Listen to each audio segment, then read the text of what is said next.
Rigoletto is an opera by Giuseppe Verdi, based on an Italian libretto by Francesco Maria Piave. Well, these were turbulent times. 50 years before Rigoletto, the French Revolution, and the forces of the French Revolution had invaded Italy, led by Napoleon Bonaparte. The 1848 revolutions across Europe had challenged the traditional European monarchies and the status quo, demanding more democracy and liberal values.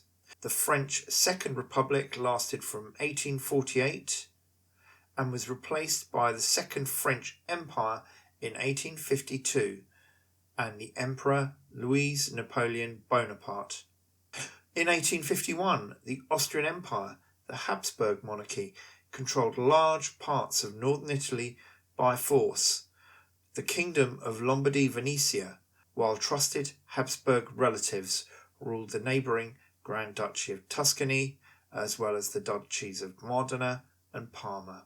Yeah, but Sergio, why are you giving me a history lesson? I came to learn about opera. Teatro La Fenice of Venice commissioned a 37-year-old composer called Verdi in 1850. He was already a well-known composer who enjoyed wide creative freedom. Verdi and Piave worked in Busseto, Verdi's hometown. The libretto was based on the controversial French play Le Roi s'amuse by Victor Hugo, which was banned in 1832 by the government after the very first performance in France. Hugo's play was a depiction of the cynical, womanizing king, Francis I of France. It was considered scandalous and seen as a direct attack on the monarchy. Verdi had a different view. He was impressed by the material. He declared the subject is grand, immense, and there is a character that is one of the greatest creations that the theatre can boast of in any country in all history. The Austrian censors, who controlled theatres in northern Italy, they refused permission for the production of La Maledizione, Verdi's working title, The Curse. In 1850, they concluded it a repugnant example of immorality and obscene triviality. So what does that mean? They objected to the abduction, the taking advantage of a woman, the use of curses, and the death scene. As Piave tried to make the libretto less controversial, Verdi refused to compromise, preferring to negotiate with the censors over the key themes. Eventually, Verdi agreed to a number of compromises in February 1851, shortly before the premiere. The location of the opera was moved to Mantua. The setting was changed from the French court to the long-extinct Gonzaga Italian family. The scene in Gilda's bedroom was removed. The main character, the hunchbacked jester, was renamed from Turbulent to Rigoletto, after the French word rigoler or giggle. This now also changed the opera's title to Rigoletto. Verdi only completed the entire score on the 19th of February, and he continued to change the orchestration during the final rehearsals. For the premiere, Felice Varese was Rigoletto, the tenor Raffaele Mirate the Duke, and Teresa Brambilla as Gilda. The famous song La Donna Immobile was only revealed to the cast and the orchestra at the last minute, and rehearsed in secrecy, as Verdi feared someone would copy it. Rigoletto enjoyed a triumphant premiere at La Fenice Theatre in Venice on the 11th of March 1851. Rigoletto went on to enjoy a run of 13 performances, then premiered across Italy and quickly went worldwide. The story goes something like this. Ducal Palace in Mantua. Lords and ladies in grand costumes walk around amongst the music and the festivities. The Duke enters and sings of a life of pleasure, having as many women as possible, that he particularly enjoys cuckolding his courtiers. He has recently spotted an unknown beauty in church who he covets, as well as another, the Countess of Ceprano. Rigoletto the Duke's hunchbacked court jester, mocks the married male guests, including Count Ceprano, advising the Duke to imprison, execute, or exile him. Rigoletto also mocks the courtiers present. Count Ceprano is irritated as the Duke laughs at him. Recent gossip said that Rigoletto, the court jester, also has a lover, which surprises the courtiers. The apparent lover is actually Rigoletto's daughter, someone who is trying to keep quiet and secret. The courtiers plot revenge on Rigoletto for mocking them. Elderly Count Monterone arrives with his daughter, someone the Duke has already seduced. Rigoletto needles Count Monterone that he's unable to avenge the loss of his daughter's honour.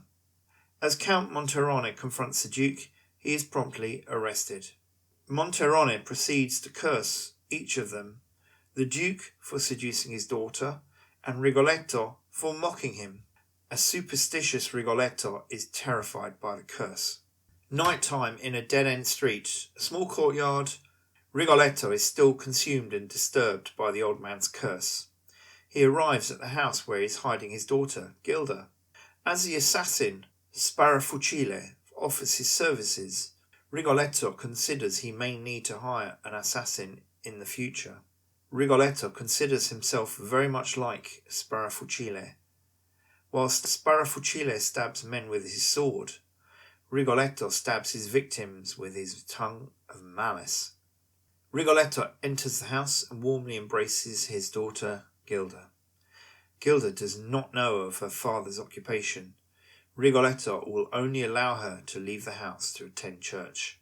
Once Rigoletto leaves, the Duke arrives and overhears Gilda confessing that she fell in love with a young man she had met in church, who she would love more if he was a student and poor. The overjoyed Duke walks in on an alarmed Gilda, pretending to be a student. Introducing himself as Galtier Malde, the Duke professes of his love for Gilda. Love is the sunshine of the soul. But they exchange vows of love. He is sent away as Gilda thinks her father has returned, and Gilda thinks of her love. Rigoletto returns to find masked courtiers, still furious at him, who are gathered outside the walled garden. They believe the lady in the house is Rigoletto's mistress, Countess Ceprano.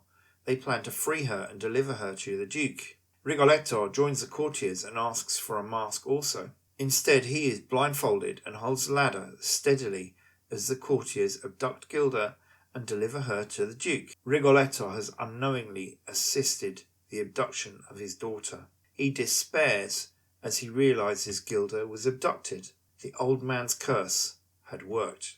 Ducal Palace, Mantua. The Duke is concerned to hear that Gilda has disappeared. She was stolen from me. I seem to see tears. The courtiers arrive with Rigoletto's mistress, but they soon realize it is Gilda, and the Duke rushes to her. Rigoletto arrives singing, hiding his concerns while looking out for his daughter Gilda, who he fears has fallen into the clutches of the Duke. The courtiers quietly snigger at Rigoletto. The Duke's wife summons her husband, but he cannot be disturbed for now. Rigoletto is convinced that Gilda is with the Duke and openly admits that she is his daughter. He tearfully pleads with the courtiers to return Gilda to him, but they block his access. Later on, Gilda returns, and Rigoletto dispatches everyone so he can speak to her alone. Gilda describes what has happened, and Rigoletto tries to console her. While this is going on, Count Monterone is in prison, thinking his curse has had no effect. A furious Rigoletto, the dishonoured buffoon, now vows revenge on the Duke, but instead Gilda pleads for mercy for her lover. Nighttime, a tavern. Gilda and Rigoletto stand uneasily outside as Sparafucile, the assassin, sits in the tavern. They can hear the Duke's voice singing La donna è mobile, the woman is fickle. Sparafucile's sister, Maddalena, has lured the Duke to the tavern, and they flirt with each other. Gilda is devastated to see the Duke's infidelity, while Rigoletto is still plotting revenge. Rigoletto dispatches Gilda to Verona, dressed as a man, and later agrees a deal with assassin Sparafucile. The Duke retires to sleep in the upstairs room, while Sparafucile prepares to kill him in his sleep. Gilda, still madly in love with the Duke, returns dressed as a man. Maddalena pleads with Sparafucile to spare the Duke. Sparafucile, a man of his word, reluctantly relents, but only if an alternative victim can be found before midnight when he expects payment. Gilda decides to sacrifice herself to save the life of the Duke. Sparafucile stabs Gilda. Rigoletto returns at midnight to pay Sparafucile. Rigoletto collects the corpse wrapped in a sack and rejoices. As Rigoletto prepares to dump the body in the river, he hears the Duke singing in the distance, La Donna Immobile. A stunned Rigoletto opens the sack and holds the body of his dying daughter. Gilda dies, declaring she's glad to die for her beloved Duke, and a horrified Rigoletto remarks, "The curse." Key themes in Rigoletto include vengeance, the abuse of power, the father-daughter love, loyalty and sacrifice, and corruption at court. The key psychological theme is the way in which the curse affects Rigoletto and the Duke differently. Rigoletto is destroyed by it.